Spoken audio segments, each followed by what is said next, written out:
So hey guys, welcome once again to my channel it's conceptual. तो आज हम most important question of liver pathology that is cirrhosis of liver वो discuss करने वाले हैं। That will include all the concept जो हमने alcoholic liver disease पढ़ा, फिर वायरल हिपेटाइटिस पढ़ा, या फिर मतलब जो भी ट्यूमर्स, कार्सिनोमा कुछ भी पढ़ा, तो कहीं ना कहीं कोई कॉन्सेप्ट तो आने ही वाला है। ठीक है, तो कैसे आएगा वो मैं आपको आगे बताता चला जाऊंगा। ठीक है, सो बेसिकली, ठीक है, cirrhosis of liver, when liver is constantly forced to process alcohol like in alcoholic liver disease। ठीक है, alcoholic liver disease आ गया, और subject to viral attack for a long time, that is like HBV। okay, और anything that causes a long term chronic state of liver cell or hepatocyte destruction and inflammation।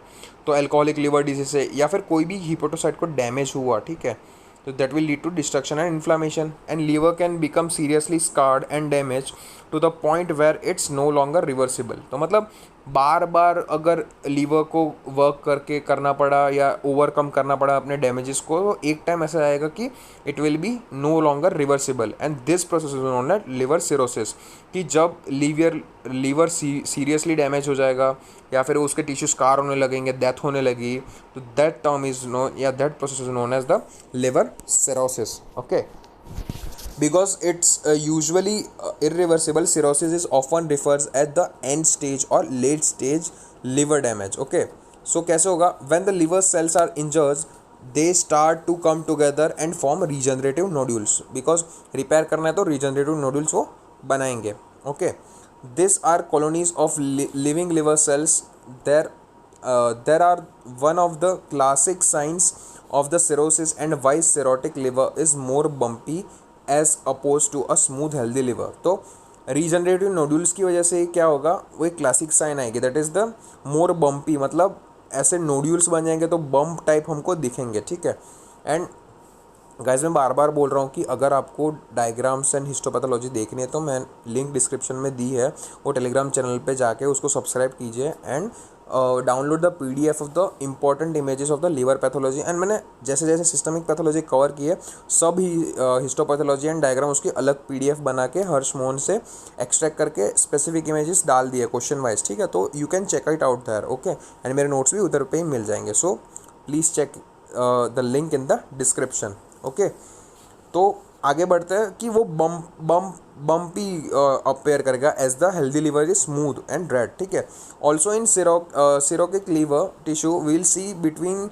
The clump of the cells और nodules there is fibrotic tissue and collagen. Because of regenerative nodules, fibrin and collagen are, because constantly damage होता है, उसको repair करने के लिए fibrin and collagen की जरूरत पड़ेगी, तो उसको क्लम्प भी मिलेंगे। ठीक है, हमको फाइब्रिन कोलाजन के भी क्लम्प भी मिलेंगे। Okay, so how do this bonds of fibrotic tissue form. ठीक है, तो फाइब्रोटिक टिश्यू और कोलेजन कहाँ से आया या फिर कैसे बना? तो fibrosis is a process mediated by the special cells that is the stellate cells that sit between the sinusoids and hepatocyte known as the perisinusoidal space. तो जो फाइब्रोसिस हो रहा था तो it is process mediated by the stellate cell. तो stellate cell, तो आप, मैं अभी डायग्राम दिखाऊंगा आपको, तो आप नीचे देख सकते हैं इधर पे। ठीक है, तो स्टीलेट सेल्स है उधर पे, दैट फाइब्रोसिस प्रोसेस वो मीडिएट करेंगे फाइब्रोसिस के प्रोसेस को। ठीक है, वो कहाँ सिचुएटेड है? In the perisinusoidal space between the sinusoid and the hepatocytes. Okay, तो आप नीचे एक डायग्राम देख सकते हैं, रफ सा डायग्राम, जहाँ पे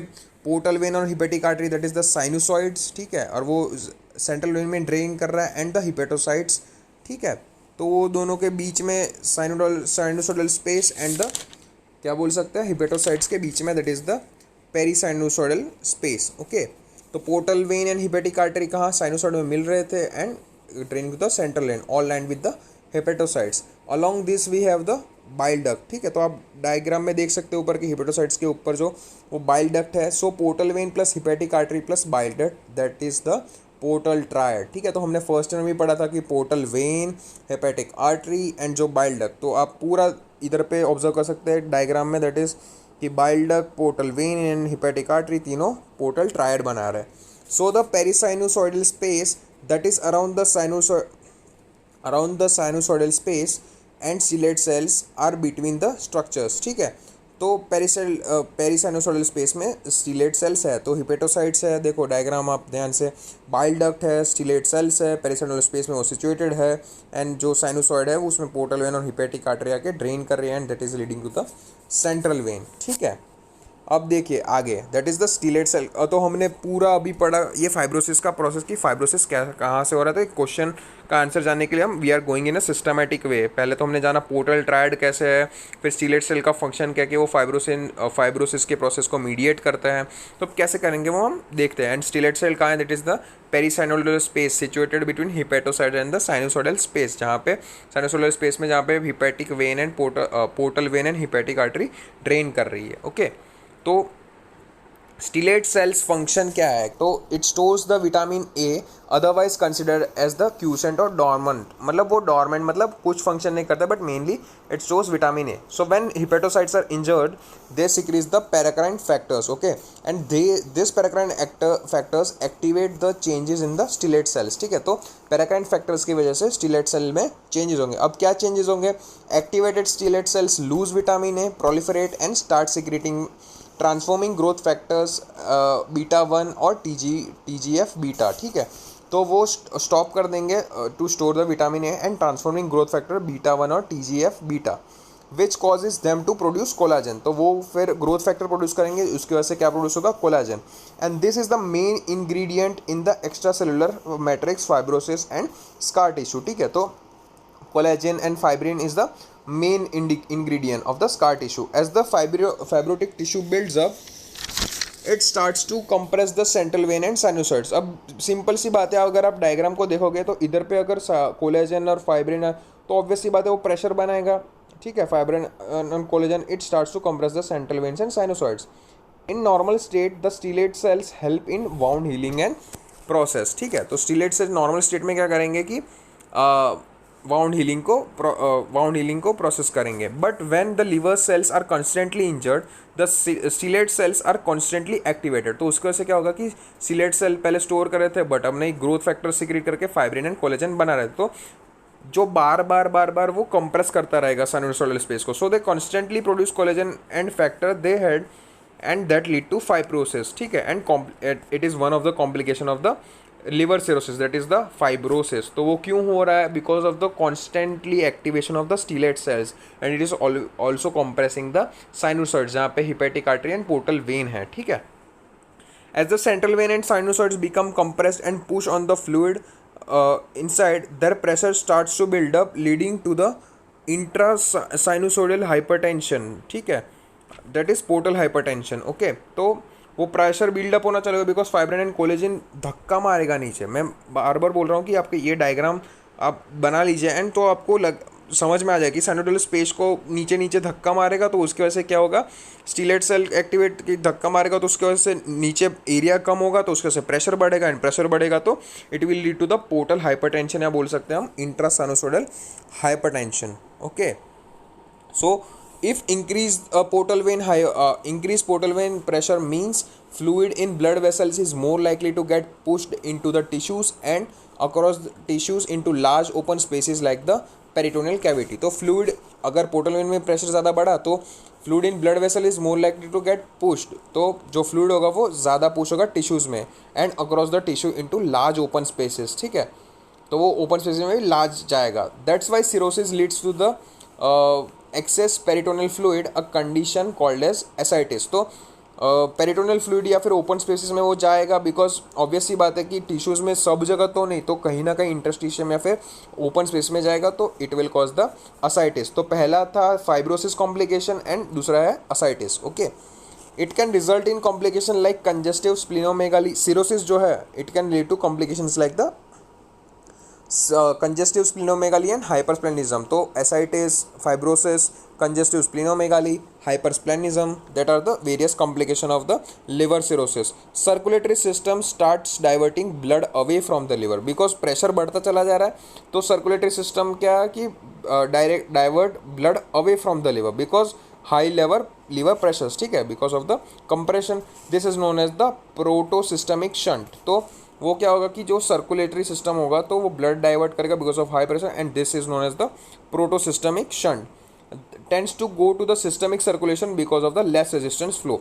तो जैसे कि जो पोर्टल सर्कुलेशन है वो अलग से ही सर्कुलेशन है, तो अब उधर पे तो आना बंद कर देगा because of high pressure, and it will rather go to the systemic circulation. ठीक है, तो वो सिस्टमिक सर्कुलेशन आएगा बिकॉज वहाँ पे लो हिंडरेंस है। Okay, so this changes in the portal flow trigger the renal vasoconstriction. Okay, so increase in resistance in the renal circulation, तो renal vasoconstriction होगा because portal flow में affect हो रहा है. Okay, so it will trigger the renal vasoconstriction, so increase in the resistance in the renal circulation, which decreases the blood flow through the kidneys, leading to the low filtration and leading to hepatorenal failure, and kidney failure follow the liver failure.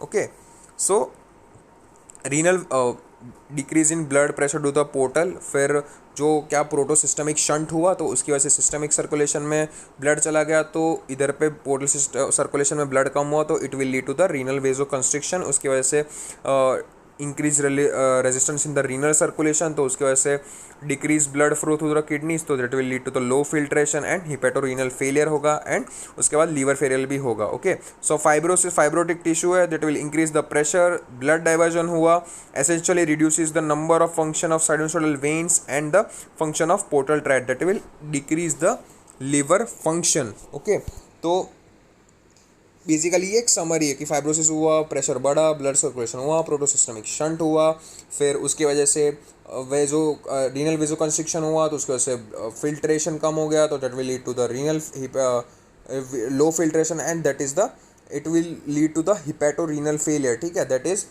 Kidney failure होगी, फिर liver failure होगा. Okay, तो उसकी वजह से and फिर fibrosis की वजह से पूरा लीवर फंक्शन भी डाउन हो रहा है, and decrease in the liver function. ठीक है, तो इधर पे देखिएगा आप, liver decrease in the liver function is less able to do its job of detoxification. ठीक है, तो अब जो डिटॉक्सिफिकेशन मेन जो काम था लीवर का, दैट इज डिटॉक्सिफिकेशन, तो वो नहीं हो पा रहा. So when liver isn't detoxifying blood, this toxins can get into the brain and start causing mental deficits.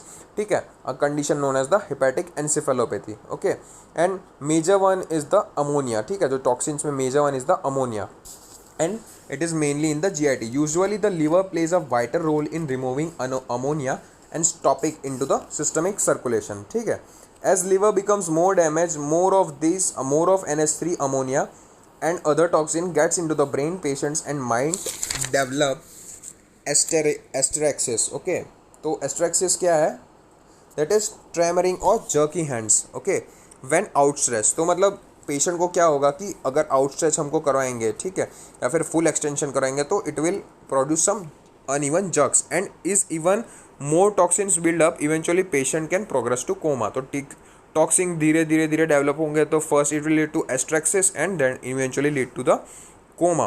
Okay, ठीक है, तो also liver plays big role in metabolizing estrogen into inactive metabolites. Okay, तो basically धीरे धीरे क्या हो रहा है, फाइब्रोसिस हुआ तो अब लीवर मेटाबॉलिज्म कम हुआ, तो पहले तो ये टॉक्सिन्स डिटॉक्सिफिकेशन लूज हुआ, तो it will lead to the coma, and फिर अब क्या है, इनएक्टिव मेटाबोलाइट्स एस्ट्रोजन को इनएक्टिव मेटाबोलाइट्स में कन्वर्ट करा दो, तो that can be removed from the blood and excreted. ठीक है, इनएक्टिव मेटाबोलाइट्स को, तो एस्ट्रोजन फिर लीवर मेटाबॉलिज्म कर रहा था, एंड फिर मेटाबोलाइट्स को एक्सक्रीशन में जो इनएक्टिव थे उसको रिमूव कर रहा था.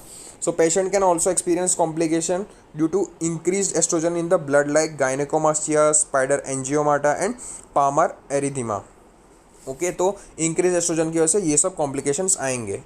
Since liver conjugates bilirubin, unconjugated bilirubin in the blood from less function livers. ठीक है, this can lead to the jaundice. तो कॉन्जुगेशन भी करवा रहा था लीवर बिलिरुबिन का, बट अब वो नहीं हो पाएगा हिपेटोसाइट्स में, वो मेन फंक्शन था, तो that may lead to the jaundice. And another important job of the liver is it produces albumin. So if liver is not functioning, it may lead to the hypoalbuminemia. Okay, and liver helps in making clotting factors that help to coagulate our blood. So if liver is not functioning properly, it will not produce coagulation factor, and it may lead to the coagulation issue after the injury. मतलब it may cause the clotting coagulation disorders. ठीक है, तो symptoms में हम summary में देखेंगे, that is early में when some fibrosis occur but still liver can do its function, that is compensated cirrhosis. उसमें एसिम्टोमेटिक होगा symptoms and non specific, and example weight loss, weakness and fatigue होगा। Later when extensive fibrosis occur, that is decompensated, मतलब अब irreversible है, liver can not function normally, that will cause the jaundice and pruritus, ascites होगा, hepatic encephalopathy होगा and easy bruising, that is the coagulation क्या बोल सकते हैं disorders. Diagnosis of liver cirrhosis, that is the liver biopsy, tiny tissue of liver taken and examined under the microscope, okay, and lab finding में that is the increased serum bilirubin, increased renal enzymes, ठीक है, AST increased than ALT, तो alcoholic liver disease में भी ये same हमको देखने को मिल रहा था, एंड ALP एंड GGT के भी लेवल भी बढ़ जाएंगे, ओके। एंड थ्रोम्बोसाइटोपेनिया में occur, that is low platelet count. अब ट्रीटमेंट में जनरल ट्रीटमेंट में देंगे, that it prevent further damage by treating the underline cause, okay. And it is next with advance cirrhosis liver transplant करेंगे, and causes that is excessive alcoholic consumption and prolonged virus attack, ठीक है। तो ये main causes थे उसके summary के। तो मैं आपको फिर से एक बार रिपीट कर देता हूँ पूरा, ठीक है, तो just give me a minute. तो सिरोसिस ऑफ लीवर मतलब बार बार डैमेज हो रहा था, ठीक है, लीवर, तो उसकी वजह से it will causing the scarring of the tissue. तो मेनली हमने देखा कि वो क्यों हो रहा था, because of the regenerative nodule, bar bar repair करने के लिए चाहिए हमको, तो रीजनरेटिव नॉड्यूल्स की वजह से थोड़ा सा बम्पी था। तो हमको ये सवाल हुआ कि फाइब्रोटिक टिश्यू कहाँ से आ रहा है, तो fibrotic tissue was forming of the activation of the stellate cell, activation हो रहा था बार बार, उसकी वजह से मेनली तो वो वाउंड हीलिंग में मदद कर रहा था, बट एक्टिवेशन बार बार होगा तो फाइब्रिन एंड कोलेजन प्रोड्यूस करेगा, and that was pressing the sinusoids, and वो साइनोसॉइड्स प्रेस करेगा तो it will increase the pressure in the portal circulation, hot causing the portal hypertension. अब पोर्टल हाइपरटेंशन होगा तो उसकी वजह से जो ब्लड फ्लो होगा उसमें हिंड्रेंस होगा, एंड ब्लड फ्लो में हिंड्रेंस होगा तो उसकी वजह से क्या होगा, it will shift to the systemic circulation known as the portosystemic shunt, and फिर प्रोटोसिस्टमिक शंट से क्या होगा कि ऑब्वियस सी बात है रीनल कंस्ट्रिक्शन हो जाएगा, एंड रीनल वेजो कंस्ट्रिक्शन होगा, उसकी वजह से it will lead to the low filtration, that will lead to the hepatorenal failure, that is the kidneys का फेलियर होने की वजह से लीवर का पूरा फंक्शन खराब हो जाएगा। एंड लीवर का फंक्शन क्या क्या था नॉर्मली अगर फंक्शन हम देखें तो डिटॉक्सिफिकेशन था, तो डिटॉक्सिफिकेशन नहीं हो पाएगा, तो डिटॉक्सिफिकेशन की वजह से जो टॉक्सिन्स है वो डेवलप हो जाएंगे हमारे ब्रेन में, पहले तो डेवलप होंगे, that will cause the hepatic encephalopathy, and फिर अमोनिया मेनली जीआईटी में जाएगा, एंड फिर अलग अलग जगह पे जाके इट में lead to the severe condition in coma, and asterixis भी लीड कर सकते हैं, and then finally to coma. फिर एस्ट्रोजन के इनएक्टिव मेटाबॉलिट्स को एक्सक्रीट नहीं कर पा रहा था, तो इट में लीड टू द गायनेकोमेस्टिया और the spider angiomata and various disease, and फिर कंजुगेशन भी नहीं कर पा रहा बिलिरुबिन का, तो that may lead to the jaundice, and coagulation factors भी सीक्रेट नहीं कर पा रहा, that may lead to the coagulation disorders also, okay. So symptoms में अर्ली में तो ज़्यादा कुछ देखने को नहीं मिलेगा, बट लेटर में jaundice and pleuritis, ascites, hepato encephalopathy and easy bruising because of the coagulation disorders, okay। Diagnosis में हम लीवर बायोप्सी करेंगे, फिर एलिवेटेड लीवर एंजाइम्स LFT कर लेंगे, ठीक है, and thrombocytopenia is one such condition की low platelets count, and treatment में general treatment and prevent the क्या बोल सकते हैं underlying cause, and stopping alcoholic consumption और antiviral treatment for those with hepatitis C, and main जो हम कर सकते हैं that is the liver transplant. तो आई होप आपको ये पूरा वीडियो समझ में आया होगा, ठीक है। मेनली क्या हो रहा है कि लीवर स्टीलेट सेल्स की वजह से पूरी कहानी मेरे हिसाब से ये चल रही है। स्टीलेट सेल्स हमको याद रखना है कि कहाँ से क्या हो रहा है, एंड मेजर कॉम्प्लिकेशंस हमको याद रखना है। सो आई होप आपको ये पूरा वीडियो समझ में आया होगा। कोई भी डाउट हो तो गाइज़ प्लीज़ कमेंट सेक्शन में मुझे बता दीजिएगा। एंड गाइज़ ये शायद I think one of the last videos है ऑफ लीवर पैथोलॉजी। इसके बाद शायद एक ही वीडियो बचा है मेरे लिए, that is the liver function test. तो मैं आपको लीवर फंक्शन टेस्ट के डिटेल्ड स्टडी दूंगा बिकॉज इट्स वेरी इंपॉर्टेंट। ये LFT, jaundice and liver cirrhosis, this are the mainly and frequently asked questions. And guys मैं बार बार बोल रहा हूँ कि आप लिंक जो डिस्क्रिप्शन में मेरे टेलीग्राम चैनल की उधर पे जाइए, उधर पे हिस्टोपैथोलॉजी एंड जो पिक्टोरल रिप्रेजेंटेशन है वो डायग्राम्स की PDF को डाउनलोड करें and just study that, because इसके थियोरिटिकल के साथ साथ जो प्रैक्टिकल या फिर जो इमेजिनेशन है जो डायग्राम्स की, that is also very important in pathology, because diagrams के भी मार्क्स होते हैं, ओके। And we are not studying for at least mark, we are studying for knowledge. So please guys उधर पे भी जाके चेकआउट करें, and please do like, share and subscribe to my channel. And guys ऐसे ही मैं आपके लिए नए कॉन्टेंट्स लाता रहूँगा नए वे में। So till then, stay safe, stay cool, stay calm, stay healthy. Thank you.